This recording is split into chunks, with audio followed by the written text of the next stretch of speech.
Il faudrait qu'on diminue drastiquement notre consommation de viande. Et vous nous conseillez d'en manger de plus en plus, en fait. L'évolution de la demande, notamment la réduction de la consommation de viande bovine, peut aider à réduire les émissions. Mais une partie importante des émissions de méthane et de protoxyde d'azote sont considérées comme difficiles à réduire. Non mais elle va ressembler à quoi l'agriculture dans 10 ans ? Exactement, ouais. On a du mal à voir quelle est la vision de l'exécutif aujourd'hui sur l'agriculture de demain. Bonjour à toutes et tous, on se retrouve donc pour cette troisième partie de ce petit voyage dans le monde de l'agriculture. Voyage qui avait commencé par le sujet des méga-bassines, un sujet que j'avais, je vous l'avoue, un peu choisi pour son côté polémique. Et oui, le buzz médiatique c'est le meilleur des carburants. Le but machiavélique que je poursuivais en réalité était de vous amener au véritable questionnement que je voulais poser ici, à savoir quel pourrait être, selon les scientifiques, le modèle agricole de demain, loin des caricatures. Sachant qu'il faut que ce modèle agricole soit évidemment compatible avec les objectifs de lutte contre le changement climatique et de préservation de la biodiversité, viable d'un point de vue de la sécurité alimentaire, mais également qu'il soit atteignable de manière réaliste en matière de politique publique. Comme promis donc, on va se plonger dans des scénarios exploratoires du futur de l'agriculture, en France et en Europe, qui ont été conçus et développés par des scientifiques et qui nous renseignent sur les moyens, obstacles et leviers qui nous permettraient de mettre en place un modèle dit souhaitable. Alors, doit-on tous passer à l'agriculture biologique pour sauver le monde? Quels sacrifices sommes-nous prêts à faire sur le plan alimentaire? Et d'ailleurs, cette nouvelle agriculture permettrait-elle bien de nourrir toute la population humaine? Entre science, société et politique, on fait le point sur le futur de l'agriculture. Bienvenue dans l'Argumentarium. Vous avez le devoir d'écouter les scientifiques. Et c'est tout ce que nous Lorsqu'il y a des faits avérés, il faut quand même regarder la science. Donc c'est vrai, moi ça me met mal à l'aise de réaliser qu'un expert scientifique en fait verse dans le militantisme politique. Alors avant de se plonger dans les différents scénarios qui seront explorés ici dans la vidéo, on va commencer par mettre quelques bases en exposant certains arguments qu'on voit très souvent fleurir dans les mondes politiques et médiatiques et qui tentent à relativiser l'effort majeur qui sera demandé au monde agricole pour effectuer sa transition écologique. Cette petite musique s'appuie généralement sur deux grands leviers argumentatifs qu'on peut assez facilement lister comme suit. 1. L'agriculture mondiale ne peut pas se passer totalement de pesticides et engrais chimiques, car ceux-ci sont nécessaires pour assurer une production suffisante pour nourrir une population croissante. Et 2, pour garantir la souveraineté alimentaire des Français et des Européens, il faut assurer une production européenne importante et être compétitif sur les marchés mondiaux.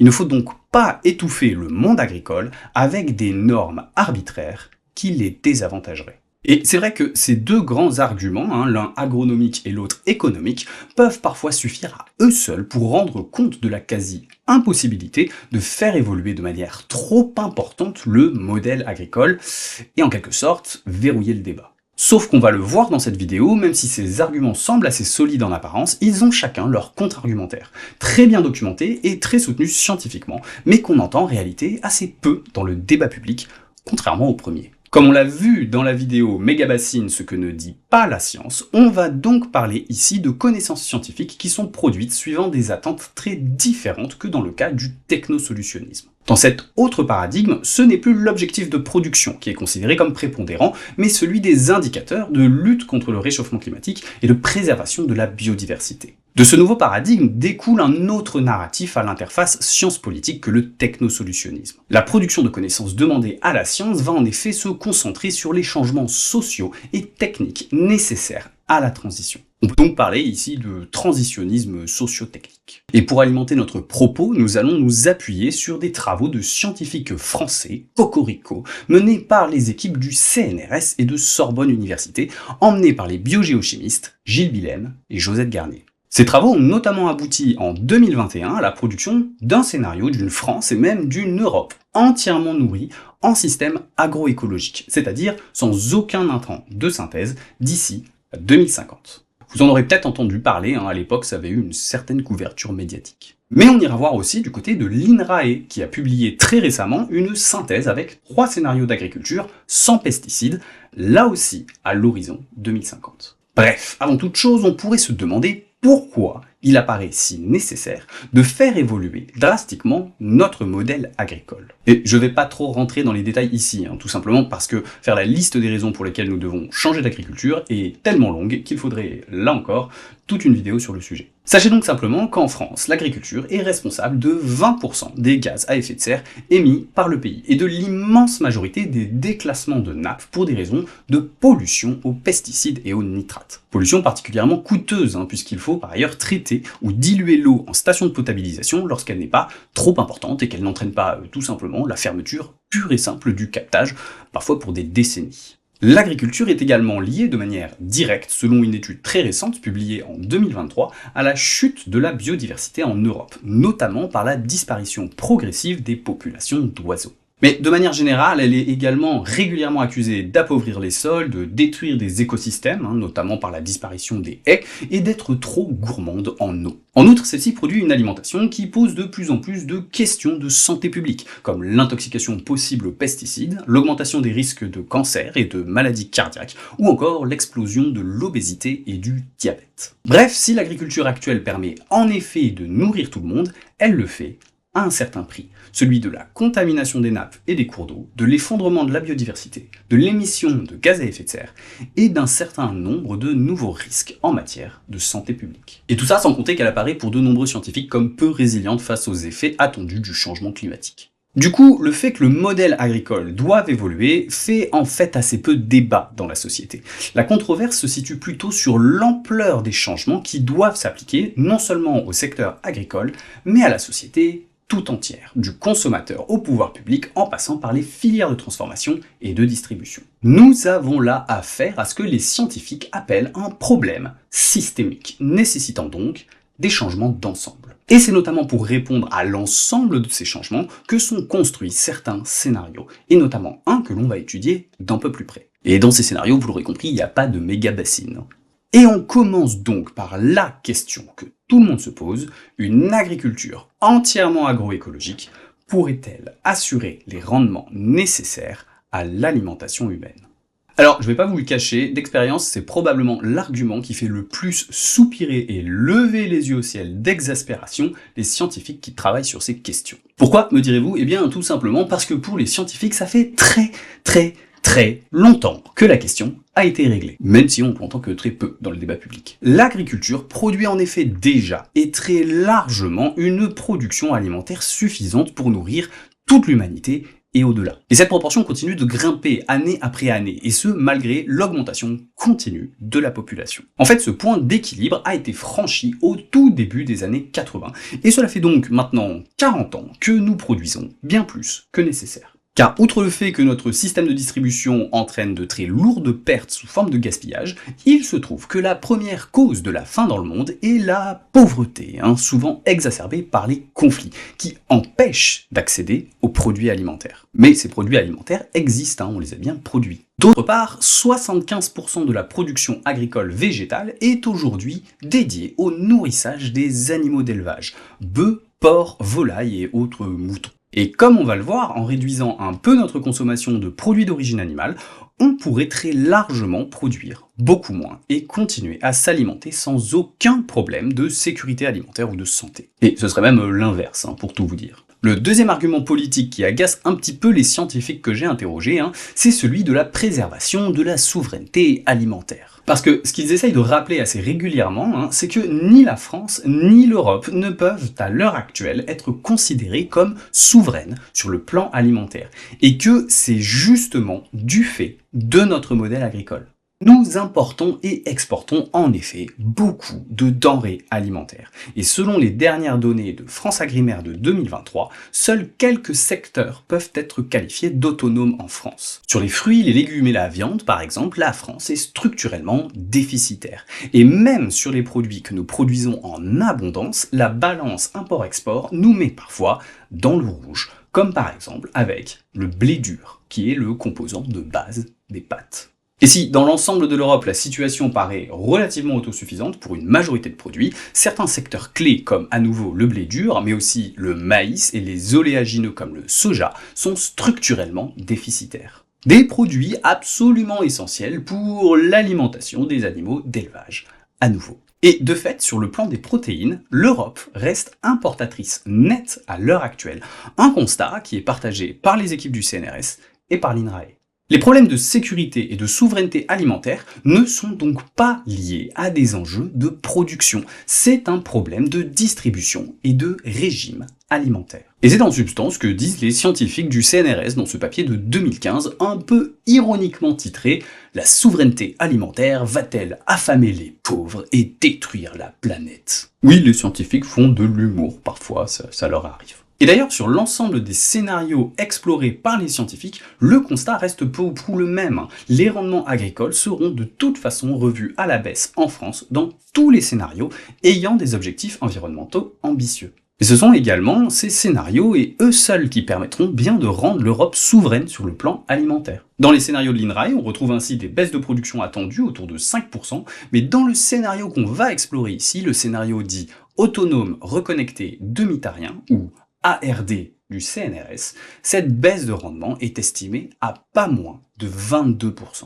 Et pourtant, en termes de sécurité alimentaire, ça tient toujours. Alors comment est-ce possible ? Dans ce scénario, plusieurs choix majeurs ont été faits à chaque niveau de la chaîne agri-alimentaire. Oui, c'est une contraction de agriculture et agroalimentaire, les scientifiques sont pas mauvais en néologisme. Et pour commencer, un changement est attendu, comme je vous le disais, dans le régime alimentaire des Français. La division par 2 de la consommation de protéines animales, pour atteindre un niveau de 30 à 40% de nos apports, au lieu des 70% aujourd'hui. D'où le terme de demi-tarien dans le scénario. Oui, par contre, pour nos amis véganes, je suis désolé, mais c'est pas vraiment ce qui est prévu dans ce scénario, donc pardon par avance, ce sera pour un autre scénario, j'imagine. Ce régime, il faut le présenter, est absolument sans danger du point de vue des apports recommandés.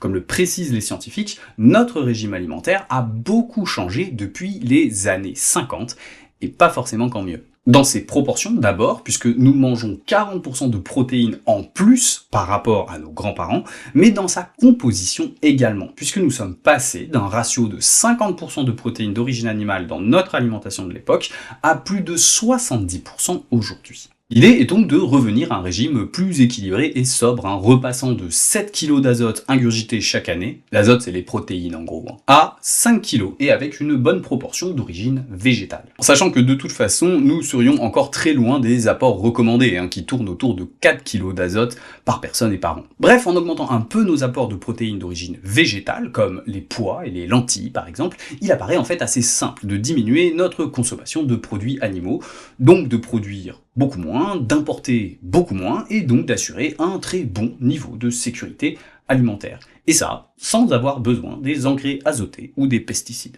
Et ça n'a rien d'un changement complètement drastique, il faut juste imaginer opter de temps en temps pour des falafels plutôt que des boulettes de viande, de switcher d'une tartine de beurre à une tartine de confiture le matin, ou encore de manger un peu plus de lentilles au lieu de systématiquement opter pour la pièce du boucher. En plus, les lentilles, c'est très bon et ça pousse très bien en France. Et ce sont des habitudes alimentaires qui, de toute façon, commencent déjà à s'installer progressivement en France et en Europe. La consommation de viande baisse continuellement en France depuis le milieu des années 90.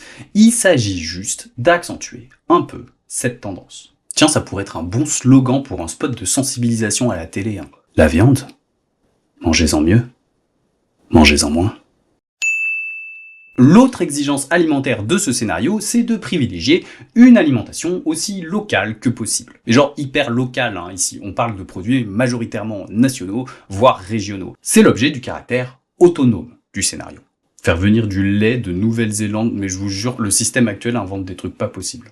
Alors, je vous rassure, il y a toujours des échanges de denrées alimentaires entre les différentes régions du monde, mais celles-ci se limitent à des denrées qui ont une forte valeur ajoutée, comme des produits d'appellation contrôlée, des fruits exotiques ou des céréales facilement transportables. On ne va pas arrêter d'exporter du fromage et du vin, par exemple, mais il ne s'agira plus d'en faire un objectif ou une norme, il s'agira de l'exception, du surplus qu'un territoire autonome est capable de surproduire sans engrais de synthèse et sans pesticides. Le deuxième levier à activer est celui des changements dans la chaîne de distribution et de transformation. Ici, à nouveau, c'est assez simple, il ne s'agit pas d'enterrer tous les supermarchés. Il faut en réalité que les filières soient bien plus décentralisées et régionalisées, avec des centrales et des chaînes logistiques qui ont avant tout un sens régional et national, au lieu de tout concentrer vers des mégalopoles ultra ouvertes et vers des plateformes mondiales. Et c'est d'ailleurs pour ça que les biogéochimistes et agronomes de ces travaux se sont associés à des urbanistes et spécialistes de l'aménagement du territoire, comme la chercheuse Sabine Barle. Ah mais c'est que ça bosse en interdisciplinarité chez les scientifiques, c'est du solide, ça rigole pas. L'idée générale, c'est de retisser des réseaux de transport locaux, de trains notamment, de réinvestir dans les commerces de proximité, de former des réseaux d'agriculteurs en circuits plus ou moins courts, ou encore d'agir sur les cantines scolaires et professionnelles. En somme, de diminuer l'étalement urbain, de réduire les distances de parcours, et en quelque sorte de démétropoliser un peu nos sociétés. Et à nouveau, c'est pas aussi flippant et drastique qu'on pourrait le croire. Dans l'application de ce scénario au bassin parisien, par exemple, il s'agit juste de redensifier les centres-villes des villes moyennes, de redynamiser des petits bassins d'emploi régionaux et de remettre du transport en commun intégré dans un tissu ferroviaire local, et notamment de fret. Je ne reviendrai pas plus sur la partie aménagement et urbanisme, mais si ça vous intéresse, les équipes du laboratoire Géographicité de l'université Paris 1 Panthéon-Sorbonne ont produit un scénario d'aménagement connecté au scénario ARD, nommé les villes en leur bassin, et qui est très complet. Enfin, le dernier levier, et pas le plus petit, est évidemment celui de l'agriculture. Car, plus que les pesticides, c'est se priver des engrais de synthèse, qui implique de trouver des alternatives essentielles, notamment pour fixer l'azote. Sur ce sujet, je ne vais pas m'attarder plus longtemps car il faudrait à nouveau toute une vidéo pour faire le point dessus. Mais si ça vous intéresse, le journal Le Monde a fait l'année dernière une excellente vidéo pour expliquer tous les enjeux des engrais azotés. Bref, pour assurer cette transition de fertilisation, 3 principaux vecteurs sont activés. 1. La rotation des cultures avec des cultures fixatrices d'azote, comme le trèfle ou la luzerne. 2. Le retour massif du lien polyculture-élevage. Et 3. La réutilisation des effluents urbains. Pour les 2 premiers leviers, il s'agit tout simplement de développer à grande échelle le cahier des charges de l'agriculture biologique, et ne pose absolument aucun problème agronomique particulier. Bon, si ce n'est qu'il faut cesser la surspécialisation régionale de l'élevage, et notamment porcin, comme en Bretagne. Si l'agriculture actuelle repose essentiellement sur les engrais azotés, c'est avant tout parce qu'ils permettent justement de déconnecter l'élevage des cultures, en assurant de manière artificielle un apport de nutriments pour les plantes, qui provenaient historiquement des animaux et de leur déjection. C'est cette reconnexion entre élevage et culture végétale, qui existe d'ailleurs encore partiellement en France, contrairement à certains autres pays, qui s'avère centrale dans ce scénario. Parce que ça ne vous a pas échappé, mais on ne mange pas de luzerne ou de trèfle.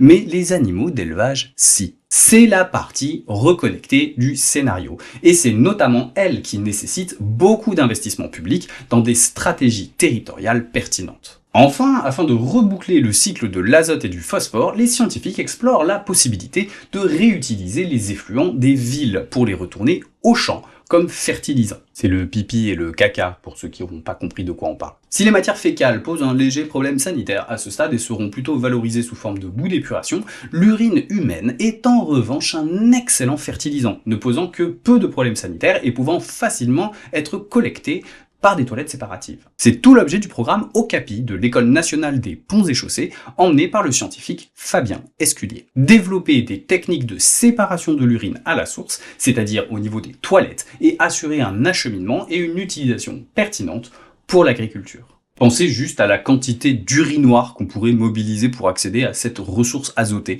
Messieurs, vous y penserez la prochaine fois que vous vous soulagerez dans un tel équipement. En bref, si on laisse de côté la problématique du rendement, dont on a vu qu'elle reflétait en réalité un problème de régime et de distribution alimentaire, il se trouve qu'une agriculture agroécologique sans intrants de synthèse est parfaitement capable d'assurer une production suffisante pour nourrir toute l'Europe. Il faut juste qu'on le décide à un niveau politique. Alors, est-ce que ces marges d'évolution politique représentent des défis insurmontables ? Pour les scientifiques, pas vraiment. Si on met de côté la crise actuelle du bio, principalement due à l'inflation, l'agriculture biologique est en plein essor depuis quelques années en France et en Europe. Une réforme de la PAC pour la réorienter vers des objectifs européens de l'initiative Farm to Fork est parfaitement possible, tant politiquement que biogéochimiquement parlant. Bref, avec l'ensemble de ces leviers activés, pour les scientifiques, le constat est sans appel. L'agriculture française et européenne serait autonome, reconnectée, sans intrants de synthèse et remplirait largement ses objectifs en matière de lutte contre le changement climatique. Pour la France, entre la fin des engrais chimiques, la réduction du cheptel et la diminution des transports du fait du raccourcissement des chaînes, on arrive ainsi à une baisse de 50% des gaz à effet de serre en équivalent carbone à l'horizon 2050. Le tout avec une nourriture 100% biologique, presque exclusivement locale, et sans les diverses pollutions et risques sanitaires liés aux pesticides et aux nitrates. Alors vous me direz, ok d'accord, ça a l'air de fonctionner, on va faire confiance aux scientifiques. Mais n'est-ce pas un peu drastique comme scénario? Est-ce qu'on n'a pas un scénario un peu moins ambitieux, mais qui serait plus acceptable politiquement parlant?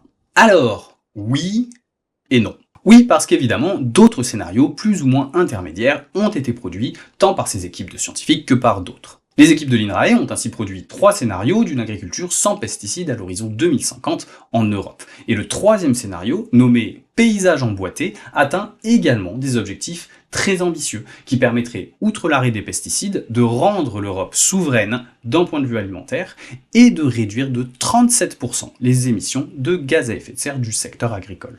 Eh ben c'est pas mal, 37%, c'est bien ça, on prend.